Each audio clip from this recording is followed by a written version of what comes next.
delighted to welcome Joachim Leite from the NDC partnership.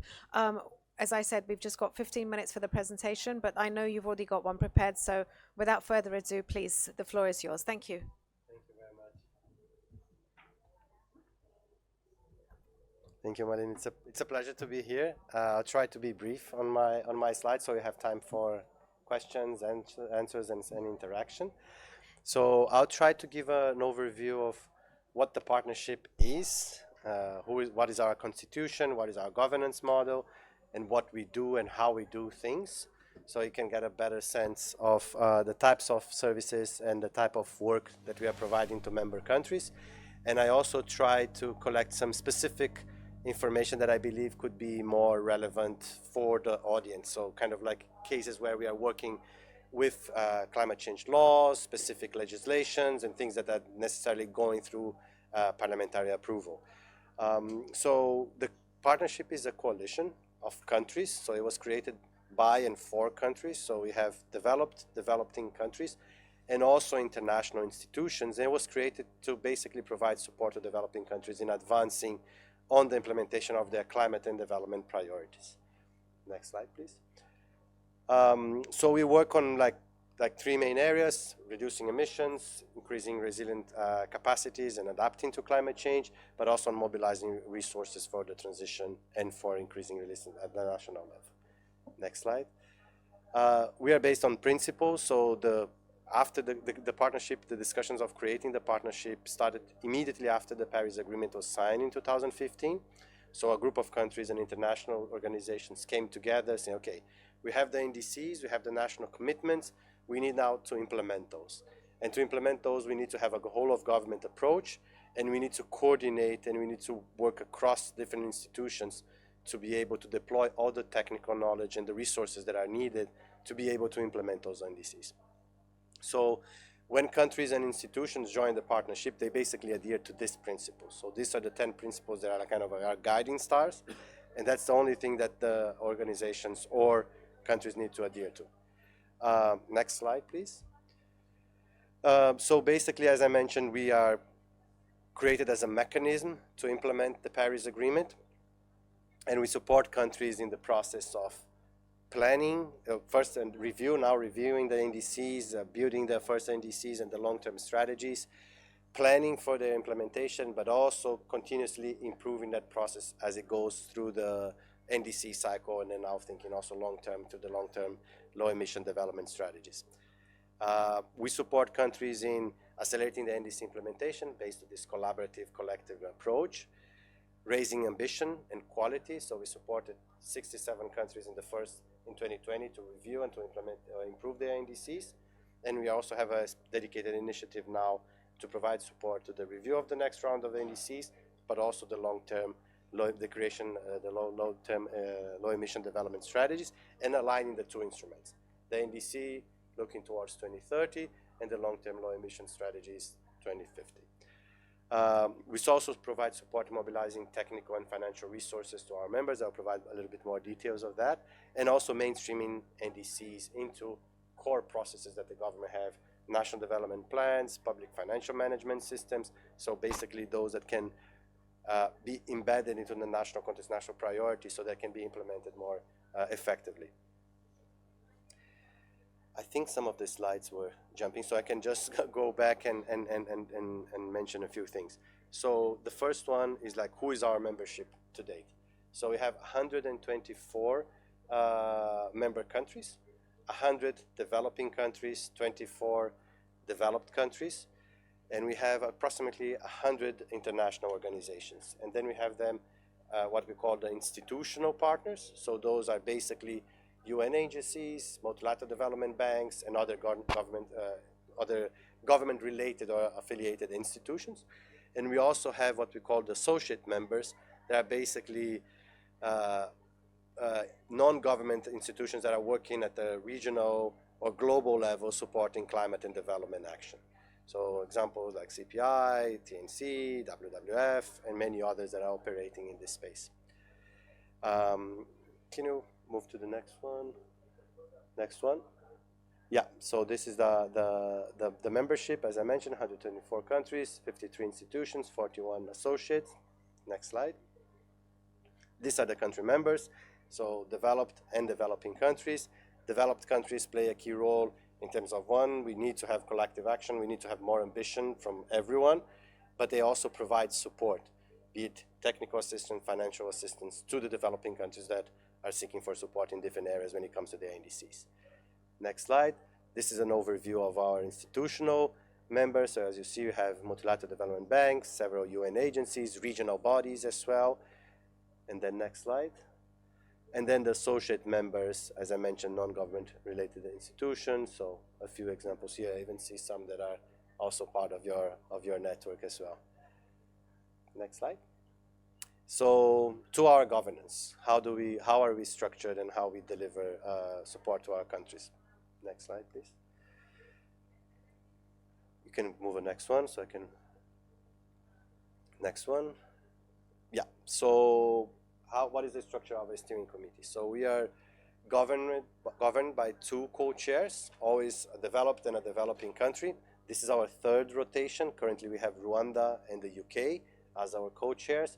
We had previously the Netherlands and Costa Rica, and before that we have Germany and Morocco. Then we have 10 countries sitting in the steering committee, 5 developed and 5 developing countries. Next, I think there will be another animation there. Another one. And then we have also the 4 organizations that represent our institutional members. So currently EBRD, IRENA, UNDP, and the World Bank. And also we have the hosts of the support unit. The support unit is basically the secretariat where I'm sitting. So, sorry. Everything that we do in terms of our strategies, our work program and budget, the direction of the partnership, we have a very kind of robust monitoring and evaluation framework that is assessing our results, the things that we are doing, where we are performing, where we are lagging behind. All of that goes to our steering committee. We have 2 meetings per year, and that's where all the key strategic decisions are made and the direction of the partnership is decided. Next slide. Then we have the support unit. The support unit is basically the secretariat of the partnership. So when we say the partnership is delivering, we are talking about the 124 countries and approximately 100 institutions. And the support unit is basically a vehicle to facilitate and to create processes and do some of the processes that I'm going to mention right now. Next slide, please. Another one. I think I will go faster. I want to have more time for questions. Yeah, so what we do as a support unit, there are, I would say, 2 core areas. One, what we call country engagement. So that's where we work directly with governments. Whenever a country joins the partnership, they assign 2 focal points.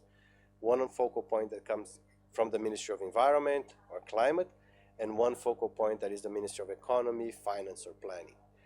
And we work basically as a neutral broker in connecting those priorities, officially communicated priorities, to the partnership, and we share with all our members. They respond to those requests, and then we basically communicate that back, and there is a process to implement that through the existing channels that countries and partners already have. So everything that we do, and that's a key principle, is country-led and country-driven. So requests are communicated, are formulated by governments, and our role is mainly the one of doing the matchmaker in terms of the country engagement, but there's also some work we do on the knowledge and learning part and some cross-cutting elements on finance. Can move to the next slide.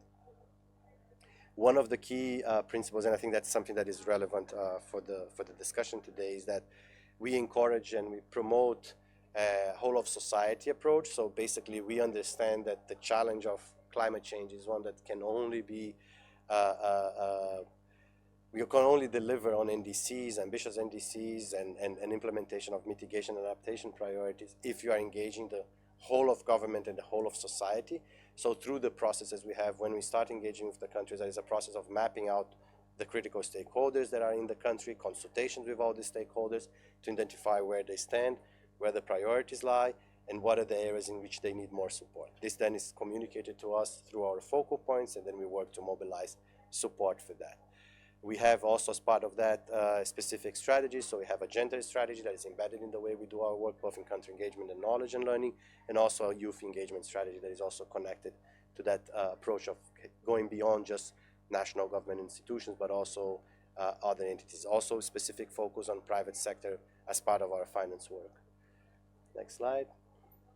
Can move another one as well. So just a few some data about our engagement to date. So we are currently engaging 92 of the 100 developing countries. 92 are actively engaged, and by actively engaged, we mean that they have communicated at least one formal request for support. They came to the partnership and said, okay, I want support in X, Y, Z. And we have many countries that engage through many entry points and many services that we have. We have 186 partners that responded to those requests that came from the countries. We have 1.7 billion that was mobilized for technical assistance, so basically TA that the countries need in different areas. 9.5 aligned to, in many countries we put together at the request for the countries NDC implementation plan, so kind of a comprehensive framework, and then our members align these resources to those frameworks to implement the NDC, so that's the figure that we have there. Then we have also, in many countries, and it's an offer that we have to the members, is what we call the in-country facilitators. So they are additional embedded capacity within the ministries, mainly this one's in the ministries of environment, that serves to help them to, one, engage the different government institutions throughout the process of implementing the NDC and understanding their needs, their priorities, to be able to communicate to the partnership, but also to provide some support for coordination across our members, our providers of support. Because one of the challenges many times you might have is like you might have duplication or different ministries working with different partners, and not necessarily that work is kind of like known for everyone. So these in-country facilitators, they are providing kind of like this transparency, coordination, flow of information at the national level on behalf and like responding to the government. So it's like embedded in the national institutions. And then the advisors, they also include additional categories of specialists. So there are economic advisors that are working mainly with ministries of economy and planning on national development plans, public financial management systems, public investment management. So how do you bring climate and NDCs to those processes? Also, a lot of countries requesting support for climate finance advisors, so specialists that can help them mobilize more finance. And we have also a few sectoral advisors that are working to support specific sectors in advancing on their priorities. Next slide. Next one. So I already started touching upon those points, so I'll try to resume in a few minutes so we can have time for an interaction. So I mentioned already country engagement, right? So we work directly, engage the countries, they communicate their needs, and we mobilize the support for that. Then we have our knowledge and learning work that is basically collecting the knowledge and experiences that are coming out of our engagement in these 92 countries, but also within our network of institutional and development partners, and making those easily available to our members and beyond. And we have the work on access to finance that is a cross-cutting work, both in terms of country engagement and knowledge and learning. Next slide. Next one. I think we can jump. This is more like how the process, the mechanics is like basically a 5-step process. There is a scoping, there is a needs assessment, there is a design or approval of the specific request, communication, mobilization of resources, and a continuous process that is ongoing. Next slide. These are the types of areas that usually we see coming through the partnership. I think the first one probably is the one that is more relevant to parliamentarians, so policy, strategy, and legislation. These are a few examples. At the end, I'm going to provide some specific country examples that I got through our database. Then the second one, more like, okay, once I have my NDCs, I have my priorities, how do I mobilize finance for that, both public and private? And the third one, monitoring and evaluation systems, be it international systems for national purposes, or also to external reporting, for example, through the enhanced transparency framework for the UNFCCC. Next slide, you can jump this one as well. Knowledge and learning. And yeah, so we constantly make analysis of all the requests that come through us. We have a system to tag that using different criteria, and we want to understand what are these requests for, who is providing support, where the gaps are, so that we can communicate that constantly to the donors and the international community so they can create new programs that are going to address those needs that are coming through the partnership. Next slide. Next slide. So we have a lot of peer-to-peer exchanges as well, specific partner discussions on topics that are emerging from the requests that we are seeing. and also capacity building for these embedded advisors and in-country facilitators, plus a lot of resources, of course, that come, requests that come to us and are responded through general TA for different departments, different divisions, different players. Next slide. Next slide. There's a regional engagement. We have also our knowledge portal that has a lot of information in terms of good practices, toolboxes that are there, Funds Explorer that kind of compile a lot of like established funding resources out there, example GCF, Adaptation Fund, and many others that are there, and the Climate Finance Bulletin, which is basically usually time-bound funding opportunities. Next slide. Access to finance. I would try to go brief also for us to give the example and have more time. Next slide, please. Next one. So finance-related requests are the most common requests that we have within the partnership. 35% of all the requests numerically are related to finance, and this is coming from 85% of our countries. Next slide. And what we see in reality is that you have the demand on one side, coming, okay, countries need more finance, we have the supply on the other side, and then countries are saying, okay, we have the projects, we have the needs, we need the money, and many times you see suppliers saying, we have the resources, but there are not enough projects, there are not enough places where we can place those resources. So now as a response to that, led by our steering committee, specifically the co-chairs, and a specific task force was created. There was the elaboration of a finance strategy, and then that basically puts out several areas in which the partnership can provide support to its member countries. And it's meant to address and to work things related to the countryside, so enabling environments, building national and subnational capacity, work with Ministry of Finance, but also central banks. Also on the other side, working with financiers and providing this kind of like catalytic support and streamlining and catalyzing funds, which is a cross-cutting element, but also bridging the gap through these investment plans and developing bankable projects and pipelines so that projects that are coming, ideas that are being originated at the country level can find financiers at the end of the tunnel, let's say, or the bridge in this case. Next slide. So here I just wanted to give some statistics of, as I mentioned, all requests that come to us are tagged. So next slide. So this is an overview. So we have 396 requests from 57 countries that relate specifically to policy, strategy, and legislation, and specifically laws and policies. So these are like 63 partners that are supporting, 69% of those that are supported. Here's just a breakdown, adaptation, mitigation, and cross-cutting, and also by sector. So I have things that are like cross-cutting, but also sector-specific. And then the last slide, just to give a few examples of the types of requests that we have. So here, maybe just for time purposes, I can leave it there, and then we can have questions, but just things that you have like specific bills, climate change acts, for example, in Gambia, Nigeria, and Zimbabwe. We have specific capacities to develop specific regulations and instruments based on the climate change management. This is the case of Papua New Guinea. And also some sectoral, sometimes sectoral specific policies and strategies that will help to implement some commitments that the countries have or priorities that the country have put forward. So let me stop there so we have a few minutes for questions.